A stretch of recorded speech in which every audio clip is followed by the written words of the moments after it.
بسم الله الرحمن الرحيم.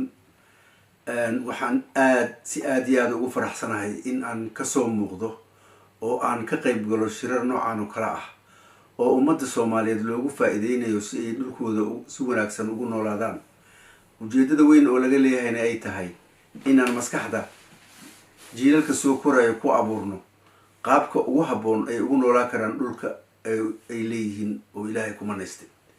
marka waxaan bilaaban doonaa hadduu Alle idmo barnaamijkii aan ugu talagalay ee ahaa qaabka looga hortagi karo abaaraha soo noqnoqday, creating an ecosystem that provide drought resilience and food security, oo macnaheedu yahay in aan abuurno dhul noo ogolaanayo in uu abaaraha u adkaysto, noona ogolaado in aan cunto aan ku abuurano aan ka helo.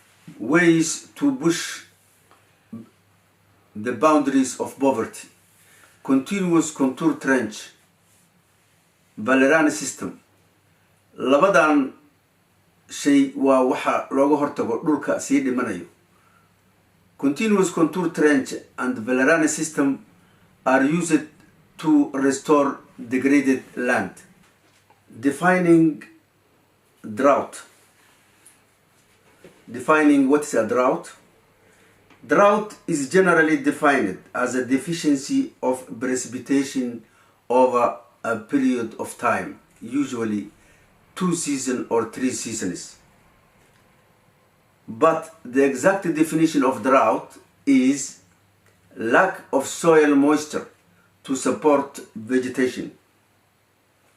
In fact, a well-irrigated area through wells in a dry season can enjoy soil moisture to support grass and shrubs. sidaa darteed waxaan idin sheegayaa dhulkii haddii la qooyo oo ceelal lagu qooyo, biyo ceelal laga keenay lagu qooyo, waxa uu helayaa qoyaan. markaas waxaad arkaysaa hareeraha iyadoo abaar laga qaylinayo iyo meelahaas ceelasha laga qodo la waraabiyay oo aan abaarta moog ayaad arkaysaa. balliga Comaad roob xoogan kadib, Comaad reservoir after a heavy rainfall. Soomaaliya waxay qabtaa balliyo fara badan oo saan oo kala ah oo wadanka meel kasta laga helo. roobabku markay uu da'o biyaha halkaas ayay galaan, laakiin nasiib darro biyihii xoogooda waxay ku baxaan evaporation ayay ku baxaan iyo maamul darro ayay ku baxaan oo aanan la daryeelin ayay ku baxaan. marka waxa wanaagsan in muxuu ahaa godad noocan oo kala ah. This is land depression, natural land depression. waa kan waxaa la sameyn karaa artificial land depression, na fara badan la sameyn karaa oo saan oo kala ah oo ay biyuhu kusii hakadaan. waxaan kusoo laabanay balliga Comaad sida uu ekaaday few months after rain. dhowr bilood kadib roob la-aan saa ayuu ekaaday. sababta keentana waxay tahay meeshii looma sameyn fence, xoolaha waa iska imaanayaan, dadkii isku soo galayo. marka dhibaatadaas ay leedahay waxay u baahnaan lahayd in la wareejiyo, qof waardiya loo sameeyo, dar ay xoolaha ka cabaan meeshan ka fogna loo sameeyo ayay ku badbaadi lahayd. marka waxaan ku talin lahaa dadka balliyada iska loo idin in balliyadu ayna noqonin wax la iska soo galo oo laga baxo ayna noqonin, laakiin la daryeelo si biyaha ay muddo dheer u hayaan. waxaa kaloo jirto in lagu sameeyo siltation wax la yiraahdo. intaasoo sano ayay biyaha kusoo biyo qabanaysay. waxaa la rabaa in carrada laga soo qufo si biyo qabad badan u yeelato. Continuous contour trenches, the effect after the rain. waad arkaysaa ninka meesha dhex socdo waxa waaye nin u dhashay dalka Holland. shaqooyinka ninkii qabanaya ayuu ka mid yahay. shaqadan wuxuu ka qabtay Tanzania iyo Kenya dhexdooda ayuu ka qabtay. waad u jeedaa dhulkii sidoo u qurxanaaday roobkii markii dhowr bilood laga joogay roob la-aanta saas ayuu dhulkii u ekaaday. waxaa loo yaqaanaa RTI, Radar Technology International. Sorry for the misspelling, it is RTI instead of RTL. Radar Technology International, water exploration, the emerging technology. arrintan waxaa keenay nin la yiraahdo Alan Gachet oo u dhashay dalka Faransiiska.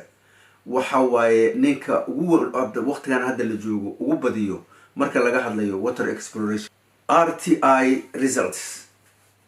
guulihii uu gaaray Alan Gachet uu ka gaaray mar loo diray dalka Suudaan qaxootigii Darfur guulihii uu gaaray waxaa ka mid ahaa 1,700 wells all over Darfur in 2 years, with success rate jumping from 33% to 98%. Enough water to save 33 million people, not 3 million. Saved $500 million in water tracking. Marka ninkaanu shaqadaas ayuu qabtay waxaanu guushaas ku gaaray waxa loo yaqaano Radar Technology International. Balarani system, a success story, a mechanized technology of water harvesting to restore degraded land. Delfino 3 in action. Delfino 3 produced by Nardi company in Italy, Perugia, Città di Castello. Mashiinkan wuxuu kasoo shaqeeyay wadamo fara badan oo dunida kamid ah. Waxaa kamid ah wadamada uu kasoo shaqeeyay waxaa kamid ah Burkina Faso, Chad, China, Egypt, Jordan, Kenya, Morocco, Niger, Senegal, Syria, Sudan, Tunisia, Mongolia, and Madagascar. Waxa uu mataqaanaa uu aragdiye ama uu kusoo celiyay dhul dhintay oo soo nooleeyay dhul gaarayo 2,500 oo kilometer square ah una dhiganto muxuu ahaa dhul aad u baaxad weyn oo lagu diirsaday markii shaqada uu qabtay.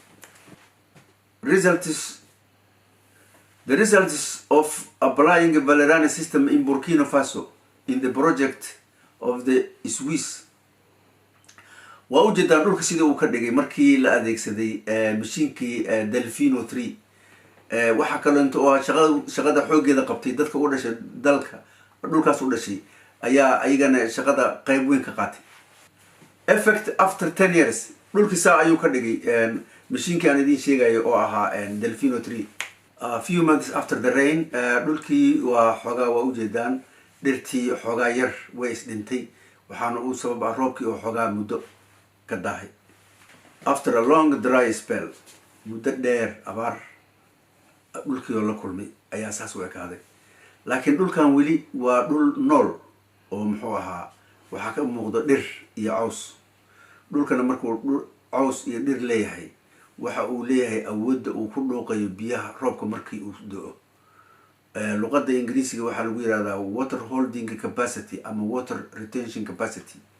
dhulkanu waa ecosystemka noocan ah waa u gegsan karaa abaaraha muddo dheer sababtoo ah waxa uu qabsanaya roobabka ku dul da'o inta badan dhulka ayay galayaan oo ma noqonayaan dareero oo marka aan dhulka uusan lahayn dhir waxay dhulku wuxuu u ekaanayaa sida garoon diyaaradeed oo biyuhu meel ku istaagayaan male.